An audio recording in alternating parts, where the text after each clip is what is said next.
मीठी वाणी, मेहनती और बेहद खूबसूरत, सभी गुणों से परिपूर्ण इंदु एक नेक इंसान थी। पर समाज के हिसाब से उसकी किस्मत बहुत ही खराब थी, क्योंकि दुर्भाग्य की उम्र के 40 सावन पार हो जाने के बाद भी अभी तक मांग में सिंदूर नहीं सजा था।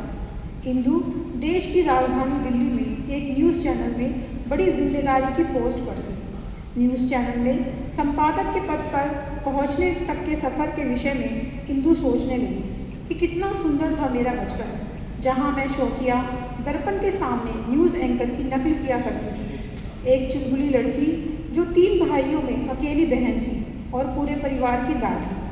टेलीविज़न पर देखने की चाहत अब उसे पत्रकारिता की ओर ले जा रही थी। स्कूल से अब वो कॉलेज में आ गई थी और सबसे पहले सबसे ज़्यादा खूबसूरत दिखने लगी थी। अपने रेशमी बाल, गुलाबी गाल और आकर्षक आवाज़ के कारण कॉलेज में इंदु काफ़ी लोकप्रिय थी। कॉलेज के कई अच्छे लड़के इंदु को मन ही मन बहुत पसंद करते थे। इनमें से एक था अमन, जो इंदु को बेहद पसंद करता था, लेकिन उसने कभी भी अपने प्यार का इजहार इंदु से नहीं किया। अमन भी इंदु की तरह ही प्रतिभाशाली था। उसकी कविताएं और मधुर आवाज़ कॉलेज की लड़कियों में बहुत लोकप्रिय थी, पर उसका मन था जो केवल किसी न किसी तरह इंदु के इर्द गिर्द ही अपनी खुशी तलाशता रहता था। इंदु की नज़र में अमन एक अच्छा मित्र, एक अच्छा कवि और एक नेक इंसान था। इससे ज़्यादा इंदु ने कभी उसके बारे में कुछ सोचा नहीं था। कॉलेज के हर कार्यक्रम में जहाँ लड़कियों में इंदु को हमेशा प्रथम पुरस्कार मिलता, वहीं अमन भी अपनी कविताओं से सबको दीवाना बना देता। कॉलेज की पढ़ाई अब पूरी होने वाली थी। कॉलेज का अंतिम साल चल रहा था। अमन सोचने लगा कि कैसे वो अपने मन की बात इंदु तक पहुंचाए। कॉलेज का विदाई समारोह हो रहा था। ऐसे में सभी छात्र और अध्यापक आपस में मिल रहे थे। इंदु की सबसे करीब सहेली प्रिया ने कई बार उसे अमन का नाम लेकर अमन का इंदु के प्रति प्यार समझने की कोशिश करो, समझो इंदु समझो, पर मेरा मन था कि कितना नासमझ था जो उसने उस प्यार को स्वीकारा नहीं और अपनी ही धुन में लगा रहा। सहेली का इशारा, किसी का प्यार उस समय मेरे अल्हड़पन पर इतना भारी था कि मैं समझ ही नहीं पाई। खैर, अब तो कुछ नहीं किया जा सकता, इंदु सोचने लगी। आज इंदु को मीडिया में पूरे 25 साल हो चुके हैं।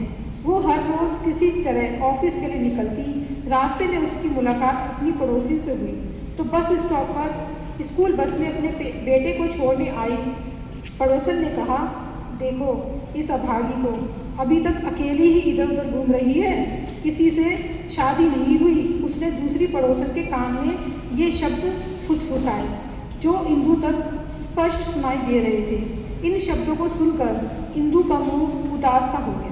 इंदु को देखकर तरुणा भाभी ने भी कुछ कटाक्ष के अंदाज में कहा, और कहाँ जा रही हो? वहीं झाल टांगा झोला और चल दी ऑफिस? हाँ भाई, पत्रकार हो और तुम्हारे पास काम ही क्या है? फिर थोड़ा रुककर कहती, अरे मैं भी कितनी पागल हूँ, तुम कहाँ जाओगी? ऑफिस के सिवाय तुम्हारे पास जाने के लिए कौन सी जगह है? तुम्हारी कौन सी शादी हुई है जो घर परिवार की जिम्मेदारी तुम पर हो? इंदु ने थोड़ा सा पकाते हुए तरुणा भाभी को देखा। इंदु सोचने लगी, कब मेरी किस्मत बदलेगी? मुझे तो किसी से कोई सरोकार नहीं, बस जैसी भी है अपनी ज़िंदगी काट रही हूँ। पर इन लोगों को ना जाने मुझे ताने मारने से क्या खुशी मिलती है। इंदु के घर से मेट्रो का रास्ता कुल 15 मिनट का था। उसे पैदल चलकर जाना ही अच्छा लगता था। इस समय इंदु के कदमों के साथ साथ उसका दिमाग भी चल रहा था। इंदु सोचने लगी कि ऐसा नहीं है कि उसने कभी शादी के बारे में सोचा नहीं, पर शायद इसी को किस्मत कहते हैं। सबसे पहले एक डॉक्टर का रिश्ता आया। उस लड़के ने इंदु की खूबसूरती गुणों को देखकर एकदम शादी के लिए हाँ कह दिया। पर शादी की बात इसलिए आगे नहीं बढ़ सकी क्योंकि लड़के की माँ ने कहा, हमें सुंदर और घरेलू लड़की चाहिए। मीडिया की लड़कियाँ कहाँ घर संभालती हैं, जबकि इंदु अपने करियर की जिम्मेदारियों के साथ साथ दूसरे घर की जिम्मेदारियां भी संभालना चाहती थी। इतने में इंदु चलते चलते एकदम रुक गई। नई चप्पल ने उसके पैरों में घाव कर दिया था और पैर की एड़ी से खून आ रहा था। पर ऑफिस पहुंचने की जल्दी में उसने अपने पैर का दर्द भी दरकिनार कर दिया। उसकी आंखों से वेदना के आंसू बह रहे थे। सोचने लगी, काश मुझे भी प्यार करने वाला मेरा पति होता, बच्चे होते, मेरा परिवार होता। सोचते सोचते मेट्रो स्टेशन आ गया था। ऑफिस पहुंच रात करती इंदु ने सोचा, आज मुझे अपने नए कार्यक्रम के विषय में बॉस को जानकारी देनी है। वो ऐसा कुछ सोच ही रही थी कि ऐसे में उसके बराबर में खड़ी लड़की बेहोश होकर गिर पड़ी। साथ में खड़े लोग अरे अरे करते रहे, लेकिन किसी ने भी उसकी मदद नहीं की और मेट्रो के आते ही लपक कर मेट्रो में सवार होकर अपने अपने सफ़र के लिए निकल पड़े। लेकिन इंदु ने उस महिला की न केवल सहायता की, बल्कि उसके लिए डॉक्टरी चिकित्सा तक पहुंचाने तक लेकर सभी काम किए। ऑफिस के लिए लेट होती इंदु ने पहले मेट्रो प्रशासन को सूचित किया, कार वालों के आने तक वहीं इंतजार किया। लड़की को सुरक्षित हाथों में सही देखभाल में सौंपने के बाद ही इंदु ऑफिस के लिए रवाना हुई। ऑफिस लेट होने पर बॉस ने उसे कमरे में बुलाया। बॉस, इंदु तुम अक्सर लेट क्यों हो जाती हो?